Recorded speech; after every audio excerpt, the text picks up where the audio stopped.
Hello everyone, welcome back to Calorie Blasters.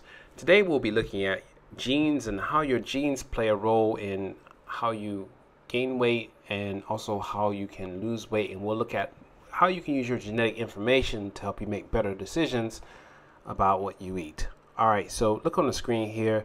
This is my genetic information. I got this done via 23andme.com. I got this done a couple years ago, and I use this information to help me lose weight. Right now what you're looking at on the screen is my ancestral background, so where my ancestors came from within the last 500 years. And as you'll see, I have ancestors from almost every continent and region save Antarctica and Australia for continents, and then there's some other regions around the world where I don't have any ancestors whatsoever. So this information is quite useful if you want to look at your DNA from a historical perspective. But for me, I like to use the health function on 23andme.com, and that helps me to make better decisions about what I eat. So without further ado, I'm going to click on the health icon here at the top of the screen, and that's going to take me to the health page. And there's a lot of information on this page in terms of things about well-being, traits, and things like that. Today I'm going to look specifically at well-being or wellness, and we're going to look at how those traits influence what I eat on a day-to-day basis.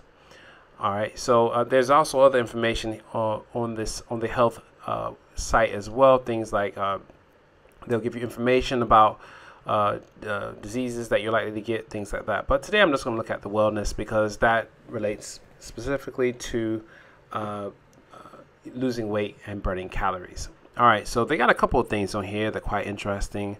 Alcohol flush reaction, that's quite interesting. They have things like caffeine consumption, like how your body metabolizes caffeine, whether you're more likely or less likely to do that. I use the caffeine one because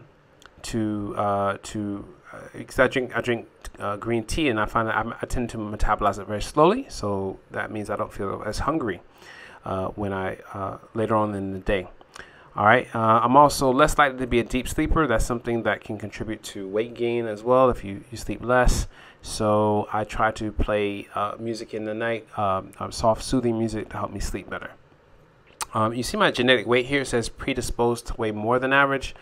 All right, so that was an issue, something that I suffered from my entire life. And the way I sort of made up for that is by eating less than average, and actually that sort of made up the difference, and which is why I was able to lose over 100 pounds. But again, quite interesting data that you can use here that will let you know what you need to do. So if you are predisposed to weigh less than average, then obviously you can eat more. Obviously these are results, but then you can monitor how your body is responding to what you eat on a day-to-day basis. But I found that the results here are true. They're very relevant to my life. All right, there's information about being lactose intolerant, muscle composition as well. Muscle composition, you'll see that I have the muscle composition that is similar to those in power athletes.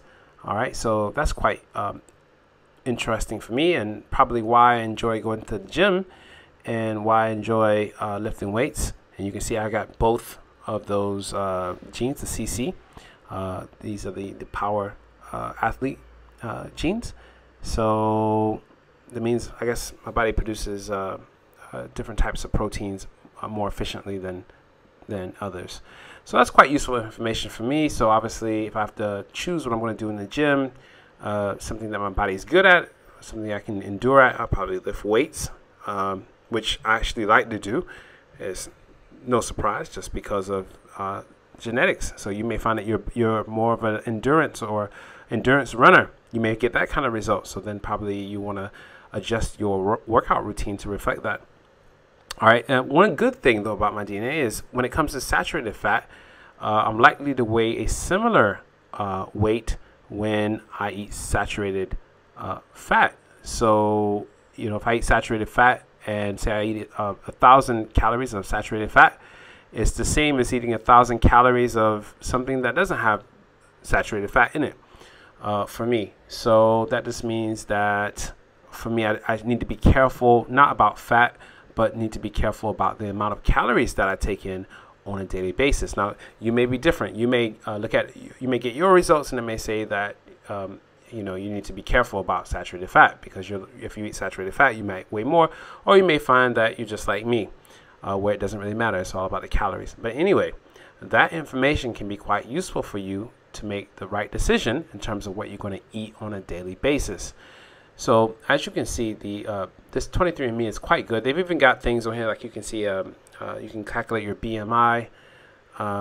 They've got tips on eating well and how to read your genetic makeup and understand and interpret that. So it's a really good website for making good health choices, because you can use your results to determine what exercise routine, what eating regimen is going to work specifically for your body type. So I recommend everyone, if you haven't done so, get your genetic test done today. Find out what your genetic makeup is, and then get those results, and then start to make a plan for your health based on your personal situation to improve your overall health and fitness. I think if you do this, you'll find that you'll get better results, and these results will be tailored to your plan, which is also based on your genetic situation. Okay, so like the video, comment down below what you would like to see next. I'll see you in the next one. Take care.